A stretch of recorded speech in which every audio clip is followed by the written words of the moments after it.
Exactly a year ago, a 19-year-old woman died in the northern Indian state of Uttar Pradesh after reporting she'd been gang-raped and brutally assaulted by upper-caste neighbours.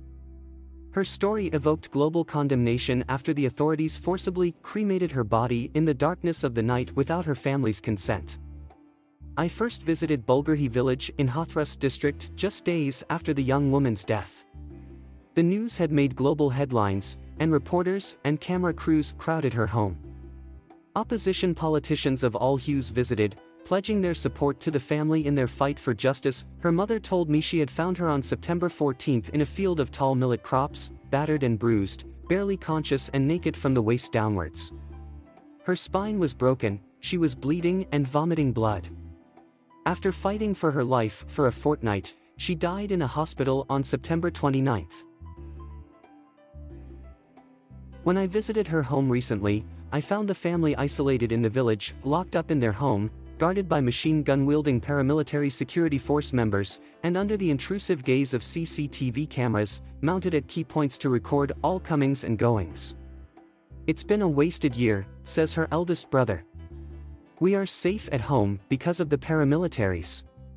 But we can't go out to work. We are surviving on the compensation money and government rations." The family received 2.5 M rupees from the state government, under laws which allow for financial compensation to be given families of victims of crimes including murder and rape. Her younger brother added, "We also feel under arrest. Even to buy groceries or visit a doctor, we have to go with the paramilitaries." Before tragedy struck, the family tended to their small farm plot and supplemented their income by picking up other daily jobs. But that's no longer possible. 6 of the 7 buffaloes they owned have been sold since they can no longer go out to collect fodder. And the authorities are yet to deliver on their promises of a new home and a government job for a family member. The young woman and her family are Dalits, men and women formerly known as untouchables, who languish at the bottom of India's harsh caste hierarchy. She had named 4 men from the upper-caste Thakur community as her attackers. Investigators have charged them with murder, gang rape, and committing atrocities against a Dalit, and a trial has begun. But relatives of the accused alleged that she was in a consensual relationship with one of the Thakurs and accused her family of honor killing since they didn't approve of her relationship. Influential Thakur politicians also held large rallies in support of the accused. A narrow lane separates the homes of the victim and the accused, but the gap has been unbridgeable for centuries. And the chasm has grown deeper and wider since the crime. "Our ancestors were ill-treated by their ancestors and we are still discriminated against," says the victim's elder brother.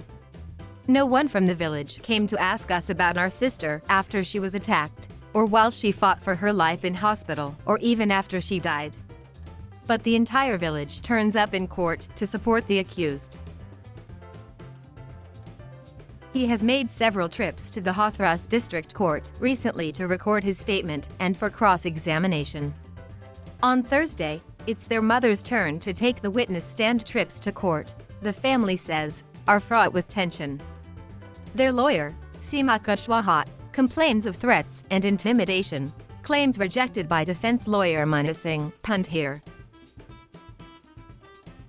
Ms. Kushwaha says her car has been chased by men in a vehicle as she's traveled to court. And in court, male lawyers have told her that a Delhi lawyer can't argue a case in Hathras. "They've tried to stare me down and told me to stay within my Seema.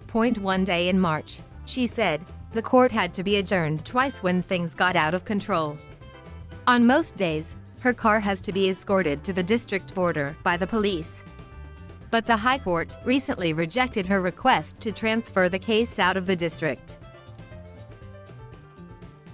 She's also representing the family in a second case being heard in the state capital, Lucknow, where the High Court is considering whether the authorities had the family's consent for the cremation and, if not, what penalties to impose on the officials involved. It's also looking into compensation for the family.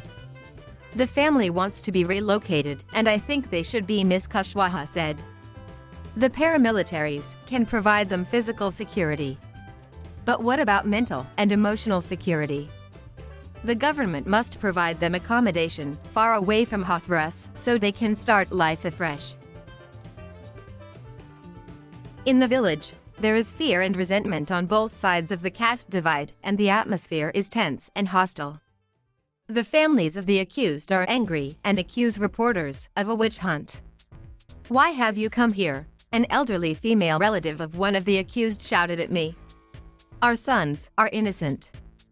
They are in jail because the media painted us like villains." Most Thakura families in the village were unwilling to speak, saying the matter is in court and that they don't know anything.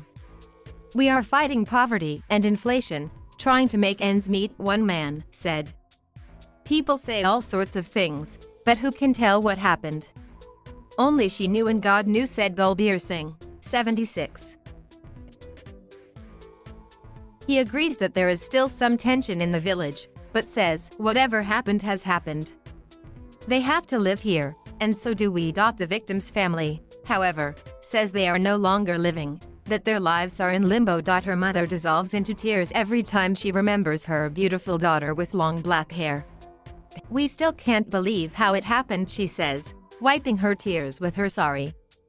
"Can a mother ever forget her child? I miss her when I eat. I miss her when I go to bed. I couldn't even imagine in my worst nightmare that I'd lose my daughter, and in such a brutal manner," she says. "But my daughter was very brave. She kept saying she was raped.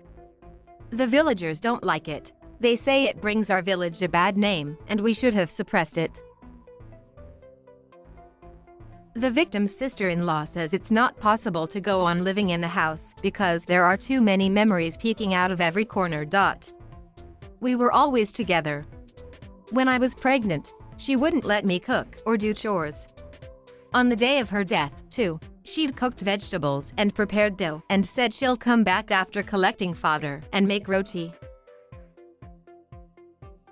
But she never returned," she says, breaking down. The 19-year-old's younger brother says the only thing that's flourished in the past year is a plant of tulsi.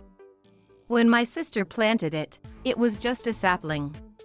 Look how big it's grown out." We walked to the patch of farmland about 1 kilometer from her home where her body was cremated.